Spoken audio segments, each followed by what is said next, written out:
कल शाम ऑफिस से आकर हर्ष ने सूचना दी कि उसका ट्रांसफ़र दिल्ली से चंडीगढ़ कर दिया गया है। यह खबर सुनने के बाद से तान्या के आंसू रोके नहीं रुक रहे हैं। उसने रो रो कर बुरा हाल कर लिया है।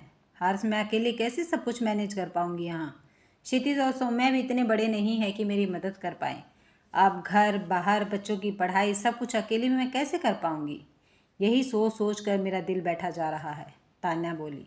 तान्या के मुंह से ऐसी बातें सुनकर हर्ष का मन और परेशान होने लगा। फिर बोला, देखो तान्या, हिम्मत तो तुम्हें करनी ही पड़ेगी। क्या करूं? जब कंपनी भेज रही है तो जाना ही पड़ेगा। प्राइवेट नौकरी है, ज़्यादा ना नुकर की तो नोटिस भी थमा सकती है हाथ में, और फिर भेज रही है तो सैलरी भी तो बढ़ा रही है।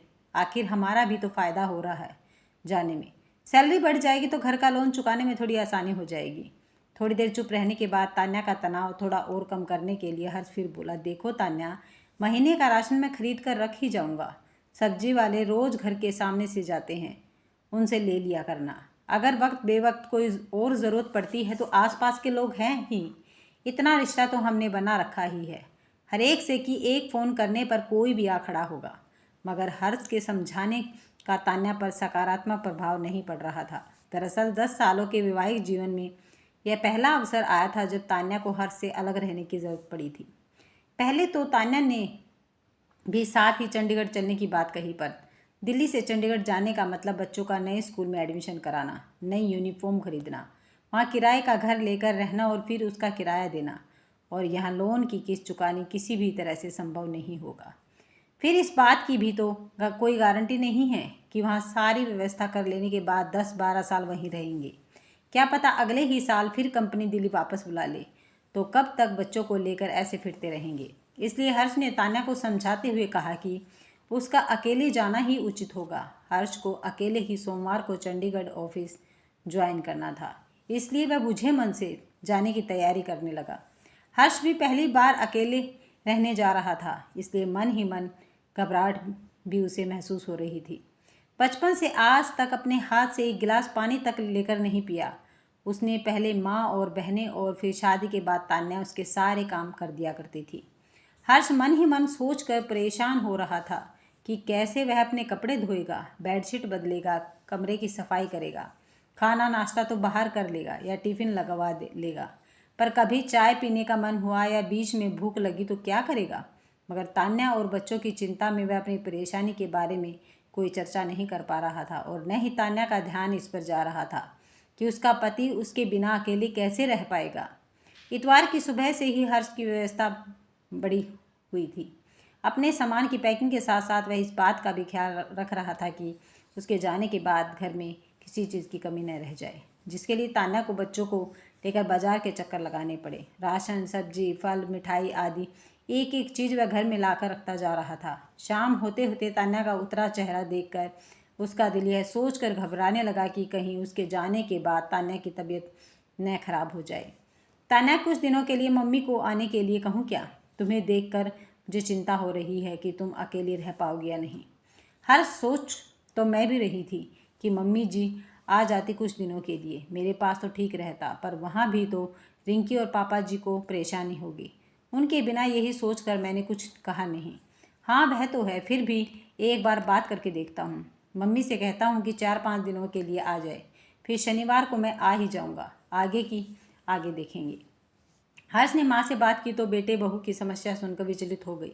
बोली कि यहाँ की व्यवस्था समझा कर कल ही दिल्ली आ जाऊँगी। रिंकी और उसके पापा मिलकर 1 सप्ताह गुजार लेंगे किसी तरह से, मम्मी जी आ जाएगी। यह सुन तान्या से राहत की सांस ली, और फिर उसने हर्ष की बची तैयारी कराकर नम आंखों से दूसरे दिन उसे चंडीगढ़ के लिए विदा किया। बात नौकरी और जीवन यापन की थी, इसलिए न आने का कोई विकल्प नहीं था। हर्ष के पास सही मायने में मन ही मन में बहुत परेशान था। एक तरफ तान्या और बच्चों की चिंता तो दूसरी तरफ अपने बारे में सोच सोच कर परेशान हो रहा था कि बिना तान्या के कैसे रहूँगा। 1 सप्ताह तक तो कंपनी के गेस्ट हाउस में रहना था, तब तक तो खैर कोई समस्या नहीं होनी थी, पर इसी 1 सप्ताह में उसे अपने लिए किराए का घर लेकर रहने की पूरी व्यवस्था करनी होगी। दसियों झंझट होने थे उसमें।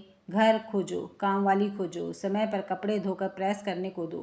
तान्या के होते ये सब इतने कठिन नहीं होते थे। उसे कभी एहसास ही नहीं हुआ था अपने घर में तो आज तक उसने कभी कामवाली से बात तक नहीं की थी।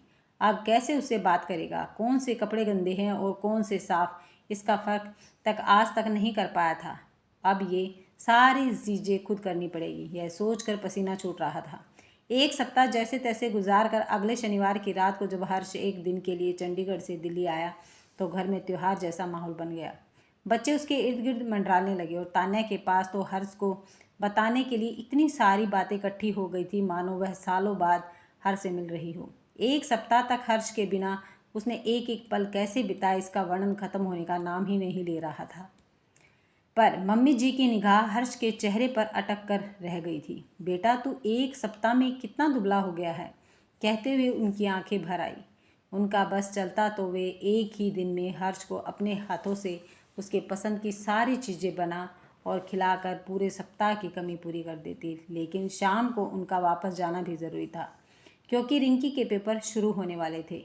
उनकी अनुपस्थिति में उसकी पढ़ाई बाधित हो रही थी। मम्मी जी को शाम की ट्रेन में बैठाकर आने के बाद बच्चों ने जिद पकड़ ली पिज़्ज़ा खाने की।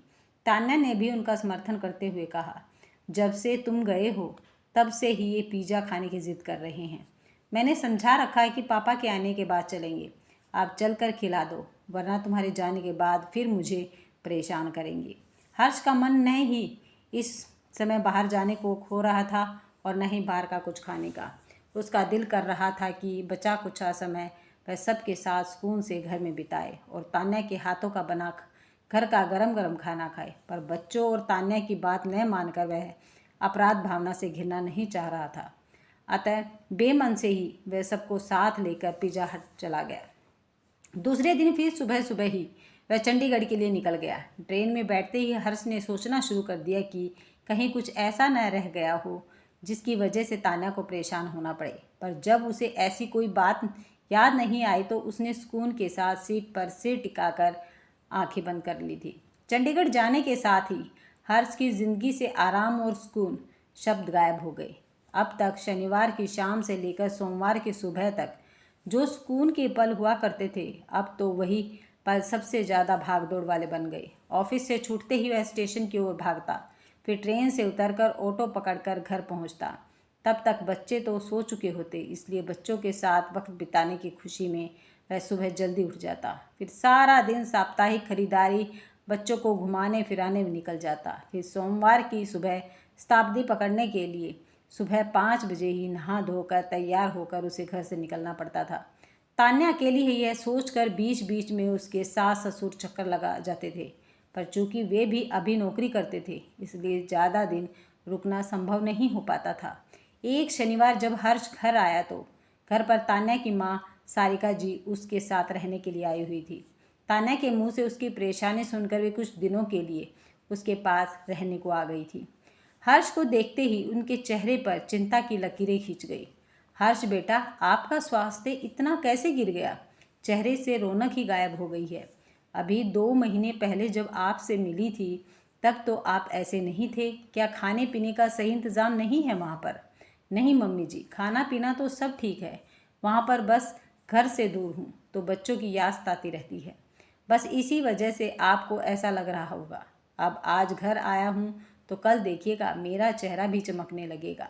दूसरे दिन सुबह से ही हर्ष फिर घर की व्यवस्था और बच्चों की फरमाइशें पूरी करने में जुट गया। डिनर के लिए जब फिर सब ने बाहर का प्रोग्राम बनाया तो सारिका जी ने रोकते हुए कहा कि कल सुबह ही हर्ष को निकलना है, तो इस समय सब घर पर ही रहो, घर पर ही बनाओ और खाओ। मगर बच्चे नहीं माने तो सारिका जी ने कहा, ठीक है, तुम सब जाओ, मैं नहीं जाऊंगी, मैं अपने लिए यहीं कुछ बना लूँगी।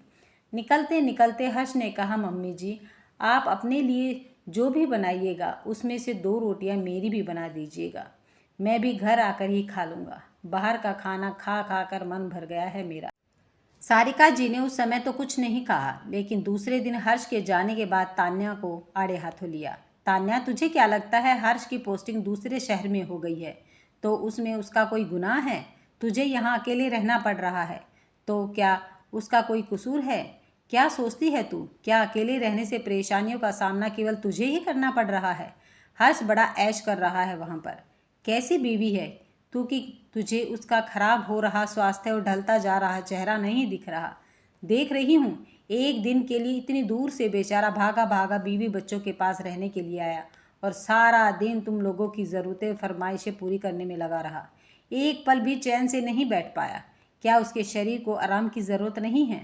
पर माँ, मैंने ऐसा क्या कर दिया जो आप इतना नाराज़ हो रही है मुझ पर? आपको ऐसा क्यों लगने लगा कि मुझे हर्ष की चिंता नहीं है? ऐसा क्या देख लिया आपने जो मुझे इतना डांट रही हैं? देख तान्या, जब से हर्ष चंडीगढ़ गया है तब से मैं तेरे मुंह से बस यही सुनती आ रही हूँ कि मैं अकेले कैसे रह रही हूँ। यह मैं ही जानती हूँ मुझे कितनी परेशानियों का सामना करना पड़ रहा है कि क्या बताऊँ। यह बात तू अपने मायके ससुराल के एक एक इंसान को बता चुकी है। अकेले रहने की वजह से तुझे कितनी तरह की परेशानियां हो रही हैं, पर एक बार भी मैंने तुम्हें हर्ष की चिंता करते हुए नहीं सुना। एक बार भी मैंने तेरे मुंह से यह नहीं सुना कि हर्ष वहाँ क्या खाता होगा, पता नहीं मनपसंद खाना मिलता भी होगा उसे या नहीं, उसके कपड़े कैसे धुलते और प्रेस होते होंगे, शाम को थका हारा घर आता होगा तो एक कप चाय की ज़रूरत होती होगी तो क्या करता होगा। बेचारा एक दिन के लिए घर आता है और उस एक दिन भी तू उसे एक पल भी आराम करने के लिए नहीं देती। सारा दिन किसी ना किसी काम के लिए दौड़ाए रहती है उसे। क्या इतनी पढ़ी लिखी होने के बावजूद तू हर्ष के बिना घर गृहस्थी के अपने छोटे बड़े काम नहीं कर सकती? माँ, मैं कर तो लेती, पर आप तो देख ही रही हैं कि क्षितिज और सौम्या इतने छोटे हैं कि इन्हें लेकर बाजार जाना खतरे से खाली नहीं है, और बाहर खाना और घूमना तो बच्चों की फरमाइशों पर करना पड़ता है। मैं थोड़े ही कहती हूँ जाने को, तान्या ने रुआसे हुए कहा। इस पर सारिका जी ने उसे समझाते हुए कहा, देखो बेटा, मैं समझ रही हूँ कि हर्ष के जाने की वजह से तुझे परेशानी का सामना करना पड़ रहा है, पर तू केवल अपनी ही परेशानियों के बारे में क्यों सोच रही है? क्या यह खुदगर्जी नहीं है तेरी? मेरी नज़र से देखो, तुझसे ज़्यादा परेशानी हर्ष को उठानी पड़ रही है। तुझसे तो केवल हर्ष दूर गया है, पर हर्ष से तो घर, बीवी, बच्चे, घर का खाना, घर का सुकून सब कुछ छिन गया है। एक दिन के लिए आता भी है तो तुम सब के लिए ऐसे परेशान होता है जैसे कोई गुनाह करके लौटा है। तू पढ़ी लिखी और समझदार है, तुझे चाहिए कि बच्चों को स्कूल भेजने के बाद बाजार जाकर सारा सामान लाकर रख ले, ताकि कम से कम रविवार को तो दिन भर हर्ष आराम कर सके। और तुम्हें शुरू से पता है कि हर्ष को तेरे हाथों का खाना बना पसंद है। बाहर के खाने से वह कतराता है, फिर भी तू रविवार को भी उसे बजाय अपने हाथों से बनाकर खिलाने के बाहर ले जाती है। बच्चों को पिज़्ज़ा बर्गर खाना हो तो तू ही ले जाकर खिला लाया करना। माँ की बात सुन तान्या को एहसास हुआ कि सचमुच वह बहुत बड़ी गलती कर रही थी, कि हर्ष के जाने से समस्या केवल उसे हो रही है। हर्ष की परेशानियों के बारे में न सोचकर वह इतनी खुदगर्ज कैसे बन गई, उसे खुद ही समझ में नहीं आ रहा था। अगले शुक्रवार को बच्चों को स्कूल भेजकर घर के सारे छोटे बड़े कामों की लिस्ट बनाकर तान्या घर से निकल गई। उसने तय कर लिया कि अब आगे से हर्ष के आने पर उसे किसी काम के लिए बाहर नहीं भेजेगी, बल्कि अब पूरा रविवार वे सब हर्ष के साथ घर पर रहकर ही बिताएंगे, ताकि उसे शारीरिक और मानसिक दोनों तरह से आराम मिल सके। बाजार की तरफ जाते समय अचानक तान्या की नज़र सड़क के किनारे छोले चावल के ठेले के पास खड़े एक युवक पर पड़ी, जो जल्दी जल्दी छोले चावल खा रहा था। उसे देखते ही न जाने क्यों तान्या की आंखों में आंसू गिरने लगे। वह सोचने लगी कि हर्ष भी तो आखिर भूख लगने पर ऐसे ही जहाँ कहीं भी मिल जाता होगा खा लेता होगा। मनपसंद चीज़ों की फरमाइश करके बनवाना और खाना तो वह भूल गया होगा हर्ष। अपने आंसू पोंछते पोंछते तान्या जल्दी जल्दी घर चली जा रही थी।